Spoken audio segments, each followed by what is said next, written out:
It's day 8 of the lockdown, and today on Sport SA Daily Diaries, we're joined by legendary cricketer and fielder, Proteas, Jonty Rhodes. Good afternoon. We have Jonty Rhodes with us today. How are you, Jonty? Adam, I am good, thank you. And yourself? Yeah, very well. A bit cold this side of the world, but I believe where you are, it's quite a bit nicer. Way more pleasant, but this is the mother city. Well, I'm in the vicinity of the mother city, so of course we're way more warmer and endearing than you guys up in Gauteng. Well, the weather for sure. I'm not sure about anything else though. Jonty, how are you finding the lockdown? You've got 3 small kids with you, don't you? 3. I wish it was only 3. I have 4. 4. Yeah, 4 children, 2 boys, 13 and 10, and then to India, who's turning 5 this month in the lockdown. She's got like 1,000 invitations that she's been doing in this past week. Because she's having obviously a unicorn party, a rainbow party, a princess party. So same group of friends are coming to all parties. So any spare paper in the house has been used up for invitations and envelopes. And then there's Nathan at the end of all of that. So yeah, so 13, 10, nearly 5, and nearly 3. So we have a rather busy day. That's certainly a houseful. And are you keeping them all in check and exercising with them all, or what are you doing to try and stay fit in this lovely period we find ourselves in? Yeah, I mean, staying fit and healthy is something that as a family we've sort of adopted into our lifestyle, and it helps that my wife Melanie is a former yoga teacher, and we still do a lot of yoga together. So that's the easy part for her and I. I mean, we just go onto YouTube and we do a 45 or 60-minute power yoga when the babies are sleeping. So what we've tried to do, though, is every morning have a fairly structured morning. So it depends what time the kids wake up, because generally from 6:30 they're awake. Although fortunately into the Western Cape now, it's getting lighter a bit later as we head into April. So the youngsters are sleeping in till at least 6:30 now, which makes a big difference. But we pretty much try and structure as much as possible in the morning up until about 11:30. And a part of that is a family fitness session, which will probably last 15 or 20 minutes. We are in Hermanus, so we have a very small yard. In fact, we can't even get on the grass. It's very much an indigenous garden, so lots of fynbos trees and plants, and a beautiful milkwood tree, which there's a wooden deck just outside. It's a 2-bedroom cottage with a small little studio outside, which the older boys stay in. So pretty much on the wooden deck, we imaginary skipping ropes, we do pull-ups into the trees and push-ups. We have a competition. And funnily enough, I mean, the babies itself, I mean, Nathan is in the tree. He's climbing the tree already at age nearly 3. India is the same. But we do try and get them into a gym class. So the babies for the first 3 days were happily involved. We also lost the 10-year-old after a week. But the 13-year-old has stayed the distance. So as I said, a lot of sort of heart rating activities. So we do running on the spot. We do, the skipping. We do sort of burpees. And then we try and do a bit of strength training, lots of core work. Mum, as the yoga teacher, she'll have a few tricks up her sleeve. And then just utilizing the tree, so we do sort of pull-ups, back pull-ups, bicep pull-ups, anything that just also entertains them. And then handstands. Kids love to do handstands. And, from an inversion point of view, gets a fresh blood flow into the head and also to exhaust them. So, yeah, we're actually doing quite well. We're maintaining. We do start the day with a very cold shower. So we're not quite Wim Hof, but we do here have about we try not to waste too much water, but we get about a minute and a half, 2 minutes of cold water shower to start our day in the morning. Jeepers, that's a brave thing to do, especially with the youngsters. They must love you at that time of the morning. No, they hide. That's why they're sleeping in. So it's just my wife and I in the shower. The rest of it, they're up for, but not the cold water shower at all. But although we started, I mean, before the lockdown, we were doing, obviously, we surf in Muizenberg. We surf here in Onrus, in Voelklip and Hermanus. And we also do a lot of the cold water swimming. So staying in Muizenberg, we would often go to Dalebrook, the rock pool there. And we would do, my wife and I, 20 minutes of swimming. So we've become very accustomed to, and in fact, it's a big part of what we've missed in the lockdown has been the cold water immersions, because even through yoga, that's a lot of our activity. We don't go to the gym a great deal. In fact, only if I'm working in India in the IPL, and you can't get into the ocean in India. You can't get outside. I mean, we have beautiful mountains. The Overberg Range is right here. We're amongst it in Hermanus. So we walk as a family. We end up carrying babies and small children, but as a family, we have adopted very much a fitness or a wellness lifestyle, because it's not a fitness regime. Nutrition is a big part of our fitness, Adam. I mean, we start the day, the 10-year-old makes the smoothie, and it's got kefir in it, it's got goat's milk yogurt, it's got superfood protein, which they think is cacao. They think it's a chocolate milkshake, the babies, we tell them. But to that we add pomegranates, we have figs, bananas, and they really enjoy it. So that's, I think for us, there's obviously a big concern around immunity and what COVID-19, what it does to people. And now there's a huge surge on, boosting your immunity. But we've just, that's kind of been my wife's mantra for the children ever since I met her. Has always been about that. And her father's a GP. She actually studied medicine first year and then went and shifted on to architecture, because she's a keen artist as well. And medicine for her is the food that we eat. So, so the kids in the house, they can eat whatever they want. Although it is Easter coming, so we're having to hide the odd egg in the garden. But the rest of the stuff in the, rest of the food in the kitchen, they help themselves to quite happily, because we try and get as much raw as possible and obviously as fresh as possible. You sound like an incredibly health conscious family. It's actually great to hear. And you chat about Dale Brook. My sister is there almost every second day with her family, and I've been there a couple of times, and it's bloody cold, I must say, especially for us Walis. It's fresh. Yeah, listen, and my wife started this. I was actually coaching in Malawi, of all places, in June, July last year. So in the middle of winter, we have a small Vizsla. We had a puppy then. Fortunately, my in-laws, who have a small holding in Montague, the lockdown was looming, and the Vizsla needs a run every day. So we just said, okay, please, in-laws have taken the dog, and they've got horses and whatnot. So the dog's way happier there. But it basically grew out of frustration for my wife while I was away in Malawi, that this dog had to get outside. And, the Dale Brook walk for us was about a 10 or 15 minute walk. And she thought she would just sort of plunge in and then walk back again. But she really got into it for that first week. But I mean, the outside temperature was probably 14. Inside the water was probably 16 degrees. So it was warmer inside than outside. So, but man, that first minute or 2 minutes of getting out the pool, you've got no circulation. Your hands don't work. You've got to pull yourself up with that railing. Your feet are not working at all. You're trying to get dressed and you're falling all over the place. So it's, to the extent that I brought a flask of tea along, and my wife and I couldn't actually hold the tea from cold to 2 warm. miles. We were so shaking. Yeah. So for us, I think the key though, you talk about us being a healthy family. We really don't prescribe to any, intermittent fasting. Our kids eat by 6 o'clock in the evening. They finished eating, so we don't eat again afterwards. I mean, most of the time we're pretty much having a braai by 5 o'clock. The 13-year-old son makes sushi, so when we sneak in, we get some of the salmon slices, and he'll make sushi for the family. And by 6 o'clock, we've stopped eating. We also then wake up in the morning. Before the smoothies, the kids have the smoothies, but my wife and I will have 2 bullet coffees. So we don't eat until about 9:30, 10 o'clock. So that's a 12 to 14 hour fast without it even being a fast. We don't consciously do it.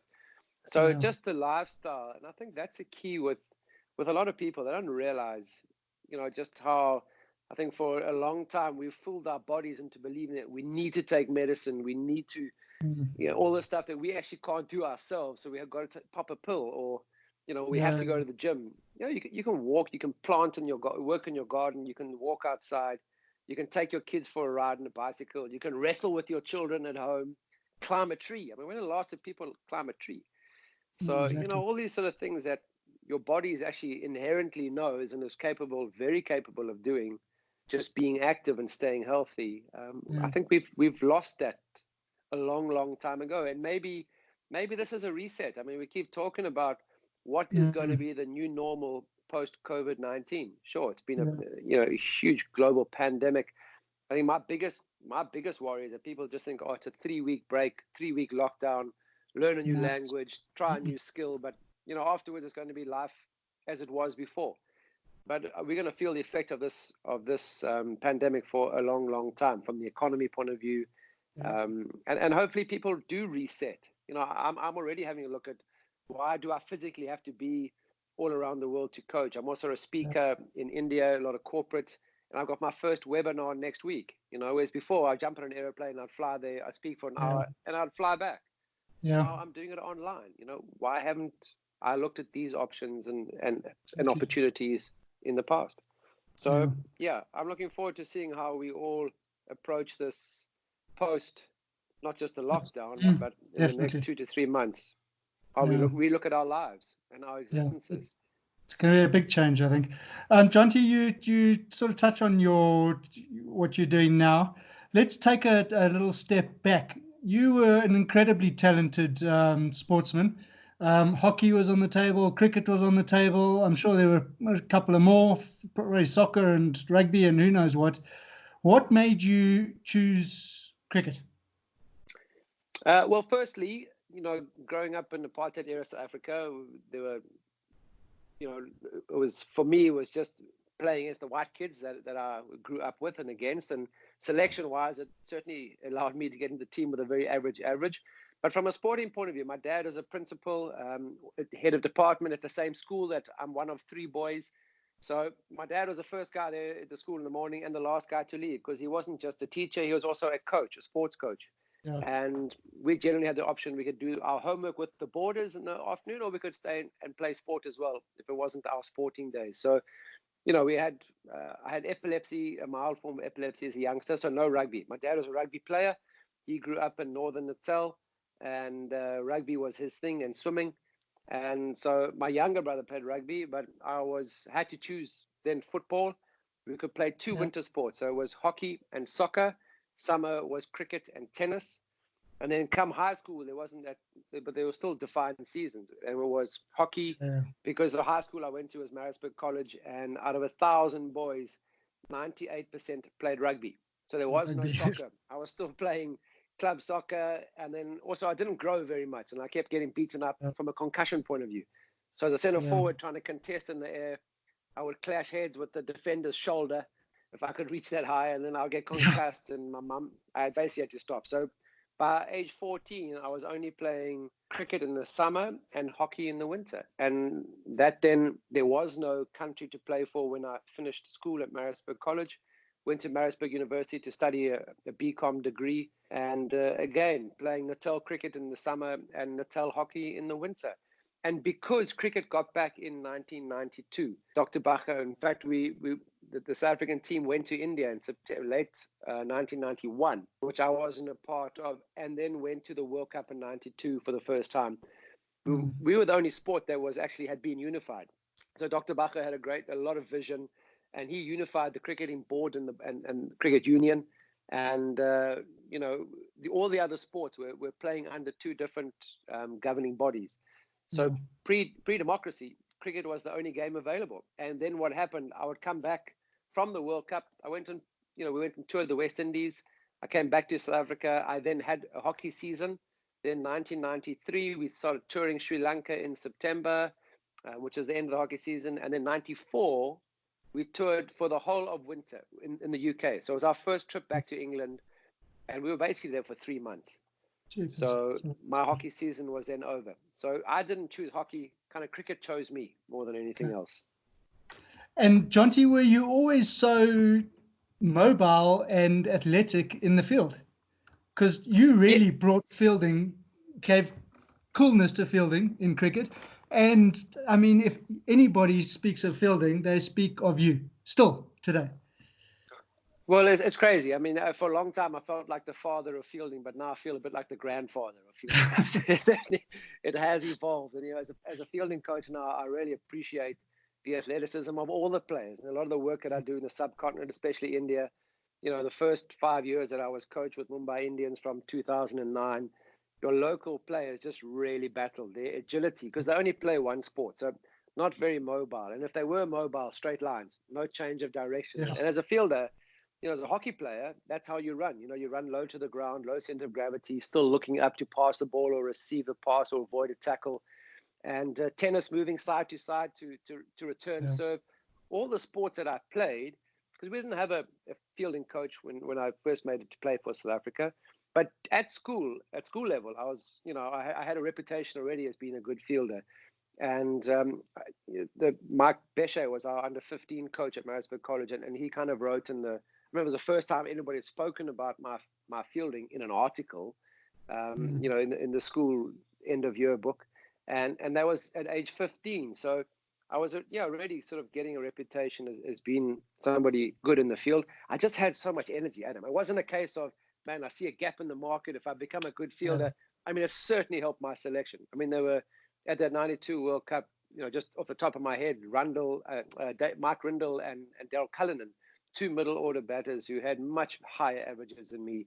But because Kepler Wessels had played for Australia, and in those days, the cricket grounds in Australia were multi-purpose stadiums. All of them had either, in Brisbane, there was a dog track, racing track around it, but they all were multi-purpose. So they either played rugby league or they played that Aussie rules. And they were massive, massive grounds. And, to the extent that you had to have a relay throw from the boundary in Melbourne. You couldn't reach the boundary in one throw. You had to throw it to another fielder to get back to the keeper. So Kepler knew he wanted fast guys in the outfield and fast guys between the wickets. So Hansie and myself, Hansie had a better batting average than me, but I was certainly selected for that first World Cup in 92 because of my fitness and my fielding ability. So it certainly stood me in good stead without me even working on it. I just love to field, and I think that came across. Yeah, in those days, there couldn't have been too many. I never really played cricket growing up. I'm like you, I need to get going, and standing in a field all day just never sort of appealed to me. But Jonty, you really became famous after that run out. Everybody knows that run out. Everyone's seen the pictures of that run out. Tell us about it. What was going through your head? What made you think, let me, fly through the air quickly and be Superman and run this guy out? Well, it is quite funny because, my career has been defined by some people as usually, tough moments that they came through. Mine was about a couple of good pictures that photographers took of me doing crazy stuff. But it was, at the stage in 92, that World Cup, you played everybody once. There were only 9 teams, so you played 8 games, and it was towards the latter stage of the tournament, and kind of every game for us by now was a knockout because we had kind of won one, lost one, won one, lost one, and it was also a rain rule that before Duckworth Lewis was actually in our favor because a team batting second really struggled, which we then had it in the semi-final playing as England in reverse. So we suffered at that rain rule, but the rain rule then it loaded. The team batting second really had a tough ask, and because it was wet, it was in Brisbane. There'd been a massive thunderstorm in the afternoon. When we came back out to field, Pakistan, the asking rate for them was up over 9s. And I know these days 9 and over doesn't seem like a great deal, but then 9 and over was huge. We were scoring 250 over game, and we're quite happy that we between 200 and 220 we could defend 3/4 of the time. So at that stage, Inzamam, as a 19-year-old, nobody knew much about him. He was batting with Imran Khan, and they were going great guns. Difficult for our guys to find a good length because the outfield was wet, because the ball was wet. And, I never had a fielding coach. I practiced as a stopper. I saw myself as the goalkeeper. That was my first job as a fielder. So not a lot of work was done throwing at the stump. So having been given the opportunity because I'd been a hockey player and a football player, decent peripheral vision. And as the ball, as Inzamam lumbered off out of the crease, looking for a single, I could see out the corner of my eye that Imran Khan was standing there with his hand up saying, no, he's not coming. And Inzi, even then at 19, was quite lumbering between the wickets. And he turned to come back. So instead of throwing, I really backed my speed against his lack of speed. But what happened at the end there, I'd never done it before, and I haven't done it since, but it just worked at the time, that I could see he was coming back. quicker than I anticipated. So for me, that the last 2 meters, the fastest I could get there was literally launching myself and, extending myself. I was a gymnast at school, so I had, Yeah. had a bit of tuck and roll ability, but this was a full stretch. I wasn't much of a swimmer, so this was kind of off the starting blocks into the pool, full length dive, and it worked. I mean, the crazy thing is Steve Bucknor, the West Indian umpire, he was standing at square leg, and it was marginally out. And in those days, before the third umpire, most umpires gave the benefit of the doubt to the batsman in the run out as well. So, he could have easily been well within his rights to say not out, man. And then I would have looked stupid. So, yeah, just grateful he said yes, he's out. Yeah.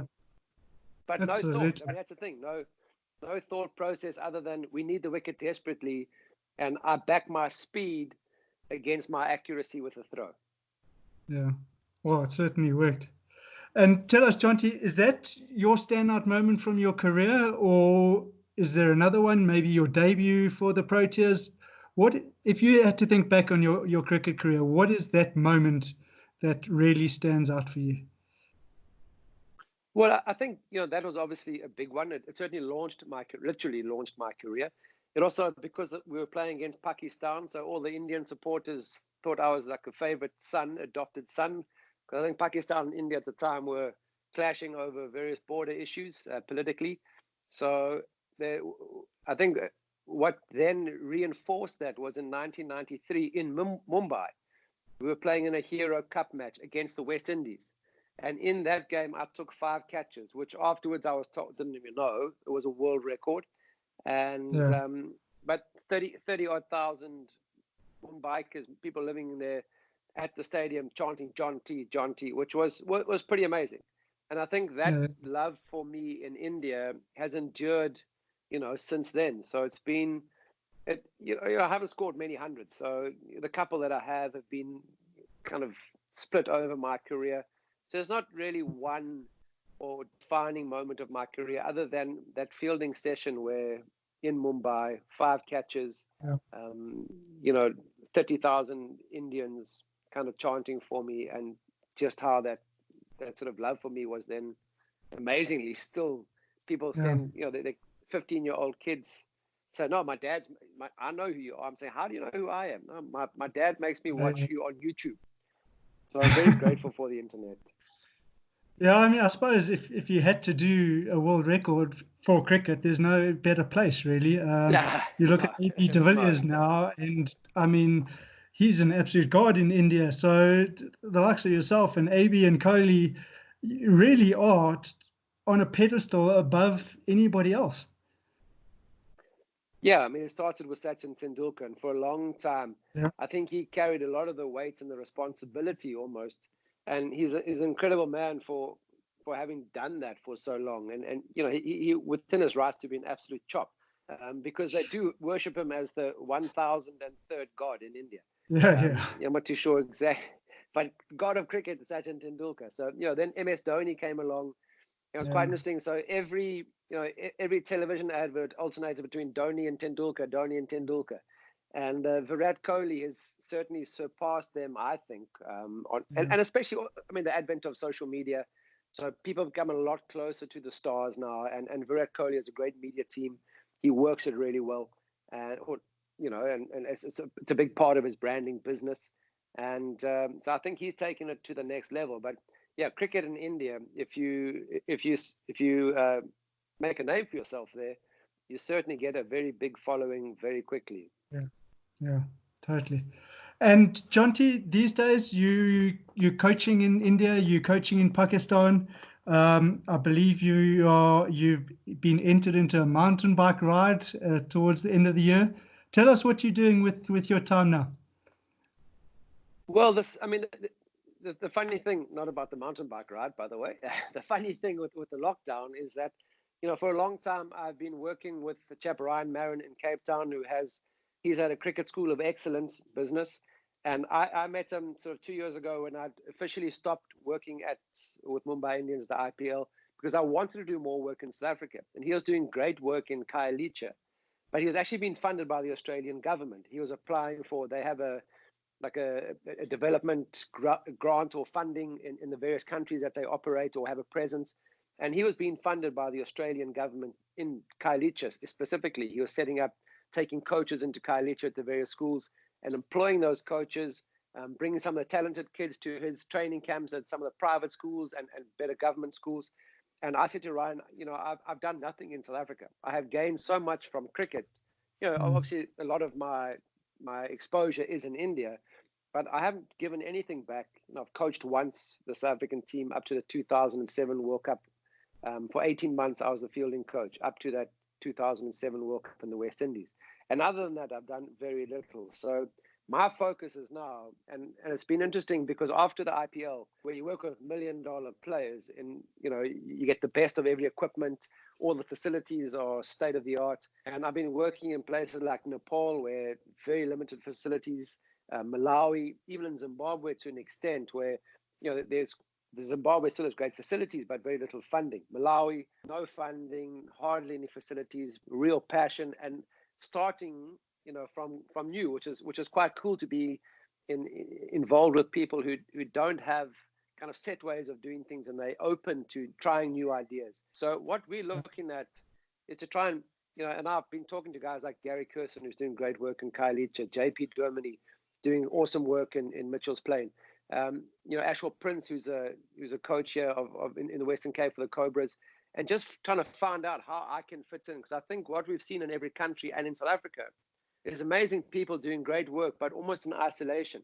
So I don't want to set up, a foundation, or because we do the Jonty Rhodes way, the coaching we've been doing, because it's just kind of two things. First is you got to practice like you're playing in a game, and that was something that my dad drilled into me. And the second thing was also from my father, was that you got to practice the basics. The team that does the basics the best, he who makes the least mistakes generally comes out on top. So, before you can get fancy, just build yourself a foundation. So those are the two sort of key elements that we work on various parts: batting, bowling, and fielding.